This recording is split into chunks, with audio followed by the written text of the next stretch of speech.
Mostly patient जब अपनी semen analysis की रिपोर्ट देखता है तो वो कभी ना कभी अपने पस सेल्स को भी देखता है।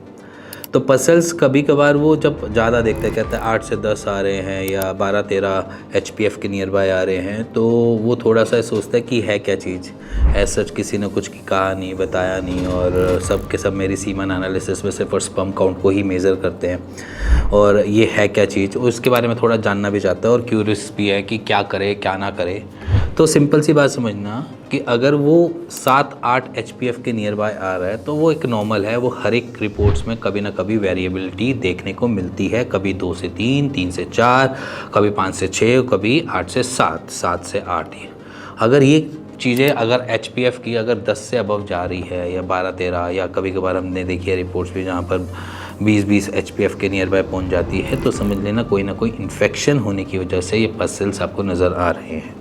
तो पस सेल्स अगर जब भी नज़र आ रहे हैं तो ये रेजिडुअल चीज़ें होती हैं। जब हमारी स्पर्मेटोजेनेसिस की साइकिल बनती है तो कुछ चीज़ें अन ऑब्जेक्टिवल, या जिसे मैं बोलूँ कि अन माइक्रोस्कोपिक, जिसे हम नहीं देख पा रहे, वो उसमें HPF की रीडिंग्स को डाल देते हैं। तो आप समझना चीज़ों को कि अगर ये बहुत ज़्यादा नज़र आ रहे हैं या यहाँ पर बहुत ज़्यादा देखने को मिल रहे हैं तो कोई इन्फेक्शन होने के चांसेस होते हैं। तो अपने नियर बाय आसपास के डॉक्टर के पास जाओ। अगर वो 10 से अबव आ रहे हैं उसको एक नॉर्मली अपनी रिपोर्ट्स दिखाकर, या अगर रिपोर्ट्स नहीं भी दिखाने तो बता कर भी आप उनसे एक नॉर्मल एंटीबायोटिक का कोर्स कर सकते हैं, जिससे अपने HPF को डाउन आप कर सकते हैं और एंटीबायोटिक इस पर काम कर जाती है। तो एज़ पर डॉक्टर आपको जो रिकमेंड करें, क्योंकि बहुत सारे डॉक्टर्स यहाँ पर कल्चर की रिपोर्ट भी करवाते हैं चेक करने की कि क्यों इतने HPF, क्यों इतने पस सेल्स बढ़ रहे हैं। तो ये सारी चीज़ें वो थोड़ी थोड़ी चीज़ें चेक करवा कर आपको जो भी ट्रीटमेंट दे वो आपके आसपास के डॉक्टर ही दे पाएंगे।